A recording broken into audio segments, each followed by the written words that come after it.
साहिल और सपना एक शहर में एक छोटे से घर में रहते थे। साहिल की माँ शांति भी उनके साथ रहती थी।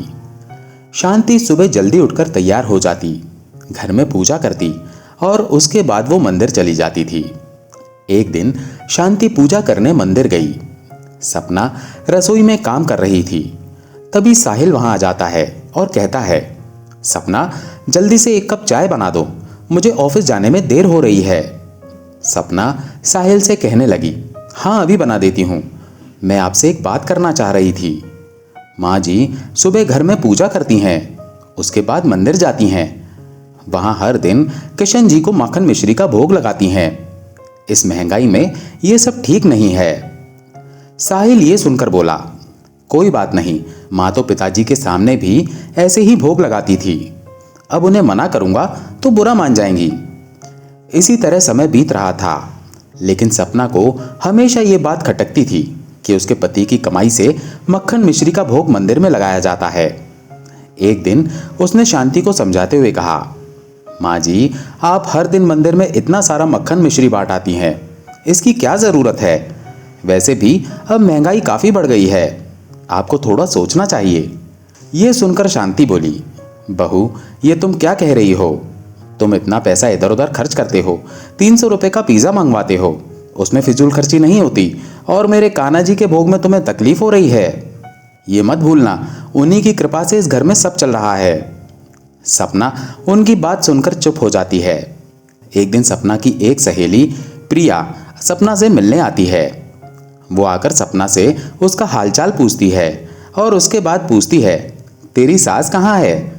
सपना बताती है, वो तो मंदिर गई है, उनका बस चले तो मंदिर में ही पूरा घर लुटा दें। प्रिया के पूछने पर वो उसे सारी बात बता देती है। प्रिया ये सुनकर कहती है, बस इतनी सी बात? इसका एक उपाय है मेरे पास, तुझे मैं एक दुकान बताती हूँ, तू वहां से मक्खन ले आ। इस मक्खन के मुकाबले वो नकली मक्खन आधे पैसों में आ जाएगा। एक तो तेरा खर्च आधा हो जाएगा और वो मक्खन मंदिर में किसी को पसंद नहीं आएगा। धीरे धीरे तेरी सास मक्खन का प्रसाद बांटना बंद कर देगी। सपना अगले दिन मक्खन को नकली मक्खन से बदल देती है। 2 दिन बाद साहिल और शांति शाम के समय घर में बैठे थे। तभी उनके पास मंदिर के पुजारी जी आते हैं। शांति उनसे पूछती है, आइए पुजारी जी, कैसे आना हुआ? पुजारी जी बताते हैं, माँ जी आप ये मक्खन मिश्री का प्रसाद बांटना बंद कर दीजिए। आपके मक्खन के प्रसाद को खाकर मंदिर के कई भक्त बीमार पड़ गए हैं। तभी साहिल बोला, लेकिन ऐसा कैसे हो सकता है? हम तो शुद्ध ताज़ा मक्खन लेते हैं, वही घर में भी इस्तेमाल करते हैं, और यदि ऐसा होता तो हम भी बीमार पड़ जाते। पंडित जी बोले, वो सब मुझे नहीं पता, बस आप कल से मक्खन का भोग नहीं लगाएंगी। शांति कहने लगी, पुजारी जी ऐसा मत कीजिए, मेरा वर्षों का नियम टूट जाएगा। साहिल भी कहने लगा, पुजारी जी अगर ऐसी बात है तो मैं दूसरी दुकान से मक्खन ला देता हूँ, मेरी माँ शुरू से मक्खन मिश्री का भोग लगा रही है। पंडित जी बोले, भोग लगाना है तो घर में लगाइए, मंदिर में अब भोग नहीं लगेगा। उनके जाने के बाद शांति रोने लगती है। अगले दिन से वो मंदिर में केवल दर्शन करती और भोग घर में ही लगा देती। एक दिन शांति मंदिर गई हुई थी, सपना भी घर पर नहीं थी। कुछ देर बाद सपना घर आई तो उसने देखा साहिल की तबीयत बहुत खराब है। सपना साहिल को अस्पताल ले गई और भर्ती करा दिया। वहां डॉक्टर ने बताया, आपको पता है इन्होंने नकली मक्खन खाया है, जो जहर की तरह इनके पेट में पहुंच गया है। तभी शांति भी कहने लगी, डॉक्टर साहब लगता है मक्खन में ही मिलावट होगी, मंदिर के पुजारी भी यही कह रहे थे, आप किसी तरह मेरे बेटे को बचा लीजिए। ये सब देखकर सपना रोते हुए कहने लगी, माँ जी ये सब मेरी कंजूसी के कारण हुआ है, कुछ पैसे बचाने के चक्कर में मैंने मक्खन बदल दिया था, लगता है इन्होंने वही नकली मक्खन खा लिया। ये सुनकर शांति कहने लगी, माफी मांगनी है तो जाकर कान्हा जी से मांग, जिनके भोग में मिलावट कर तूने अपने पति की जान को खतरे में डाल दिया। सपना मंदिर पहुंच जाती है। वहां कृष्ण जी के सामने रो रो कर माफी मांगने लगती है।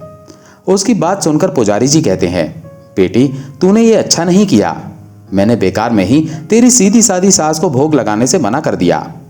सपना रोते हुए कहने लगी, पुजारी जी मुझे माफ कर दीजिए, मैं स्वयं कान्हा जी को भोग लगाऊंगी, बस एक बार मेरे पति को ठीक कर दीजिए। कुछ देर बाद सपना प्रार्थना करके अस्पताल पहुंच जाती है। वहां जाकर देखती है कि साहिल बिल्कुल ठीक हो चुका था। तीनों वहां से सीधे किशन जी के मंदिर जाते हैं और अगले दिन से तीनों सुबह मंदिर में माखन मिश्री का भोग लगाते हैं। एक गांव में दिनेश नाम का एक व्यापारी अपनी पत्नी और बेटी मीरा के साथ रहता था। ये परिवार बहुत खुशहाल था। मीरा और उसकी माँ कृष्ण जी की पूजा किया करते थे। मीरा भी माँ के साथ कान्हा जी की सेवा करती थी। कुछ समय बाद दिनेश की पत्नी बहुत बीमार हो गई और उसका स्वर्गवास हो गया। मीरा का रो रोकर बुरा हाल था। वो अपनी माँ से बहुत प्यार करती थी। कुछ दिनों बाद दिनेश ने दूसरी शादी कर ली। अब घर में मीरा की सौतेली माँ पुष्पा आ गई।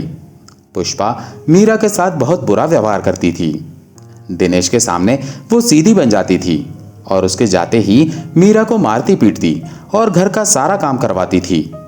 मीरा सारा काम करके कृष्ण जी के चरणों में बैठकर माँ को याद करके रोती रहती। धीरे धीरे पुष्पा के अत्याचार बढ़ते जा रहे थे। वो मीरा को खाने को बहुत कम देती और काम बहुत ज्यादा लेती थी। एक दिन पुष्पा ने मीरा को बहुत सारे कपड़े धोने के लिए दिए। मीरा ने कपड़े धोने शुरू किए और कपड़े ज्यादा होने के कारण वो थककर वहीं पर सो गई। सुबह जब उसकी आंख खुली तो उसने देखा सारे कपड़े धुलकर सूख भी गए थे। मीरा को कुछ समझ नहीं आया कि ये कैसे हो गया।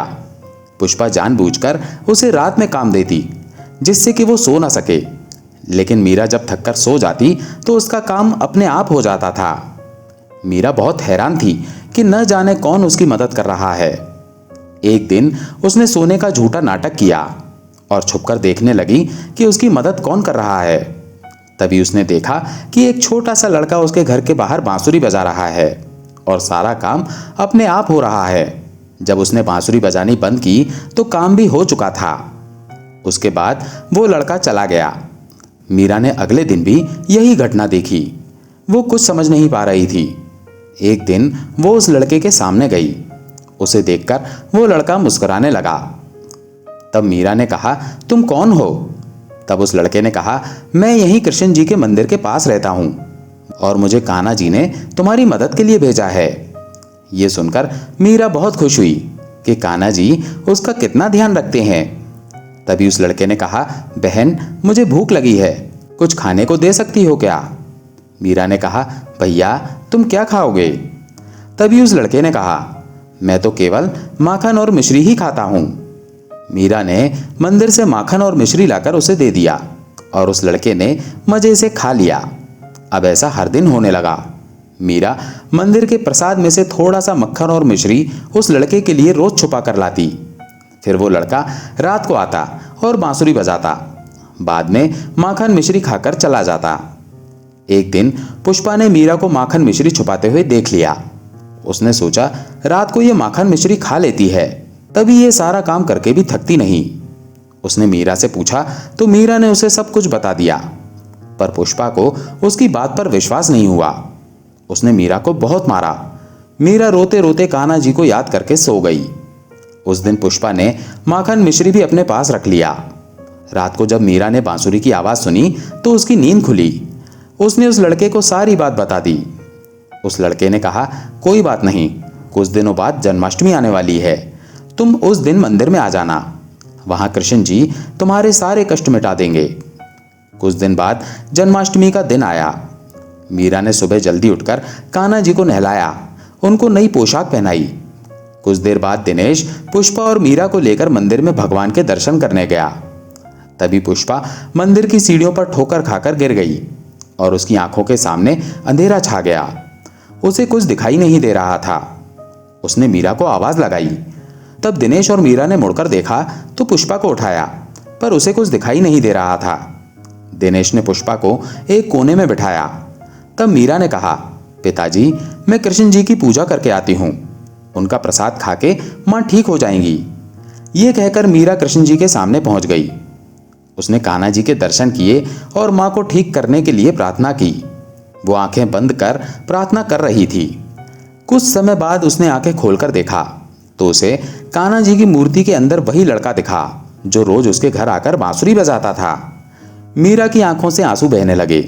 तब वो समझ गई कि कान्हा जी रोज उसकी मदद करने आते थे और उन्होंने ही माँ को दंड दिया है। उसने कान्हा जी से प्रार्थना की, हे गिरधर गोपाल, मेरी माँ जैसी भी है, पर आप उन्हें ठीक कर दो। पुष्पा और दिनेश दोनों पीछे खड़े उसकी बातें सुन रहे थे।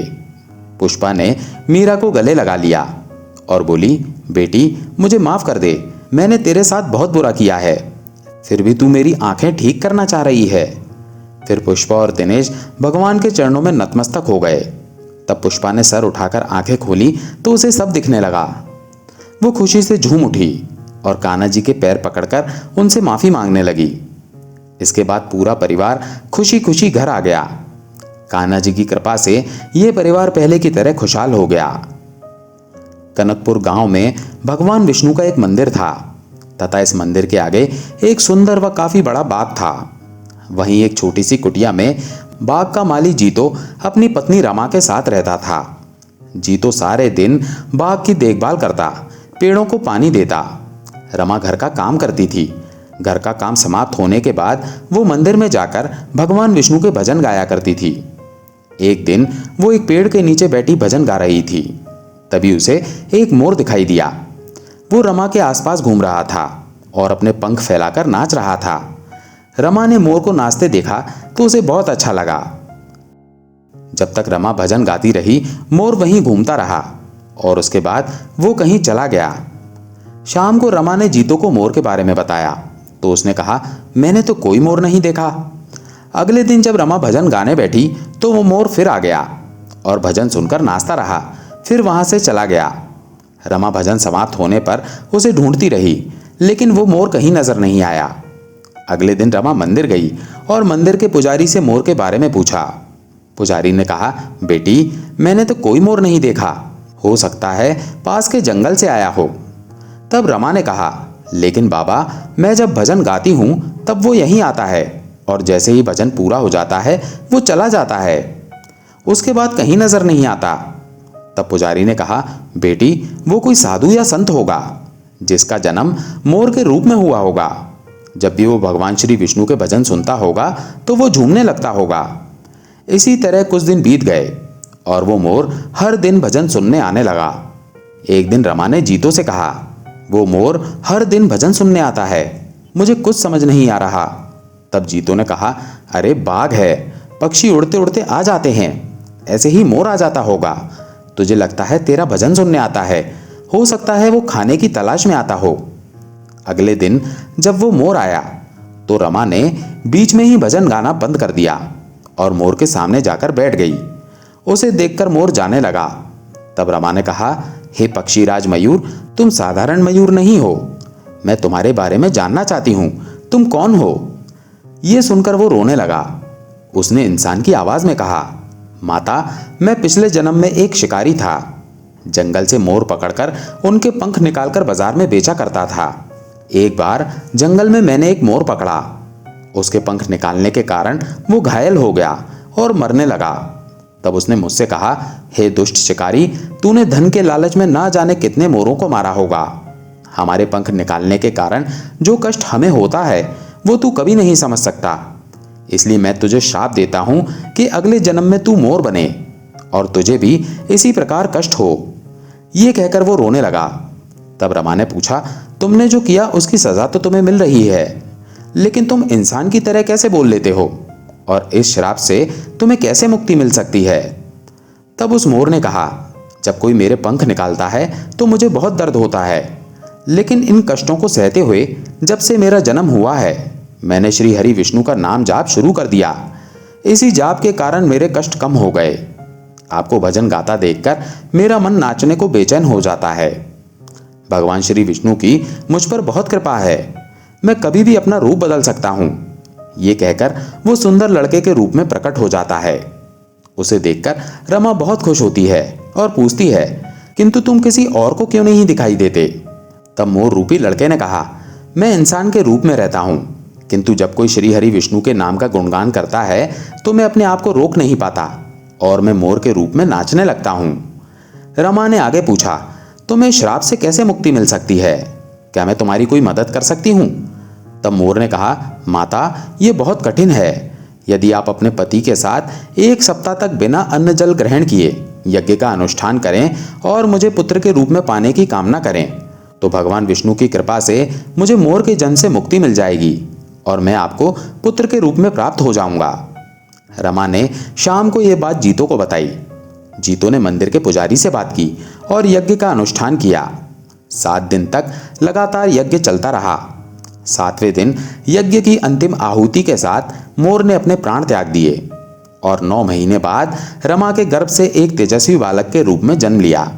भगवान विष्णु की कृपा से हर प्राणी को कष्ट से मुक्ति मिल जाती है।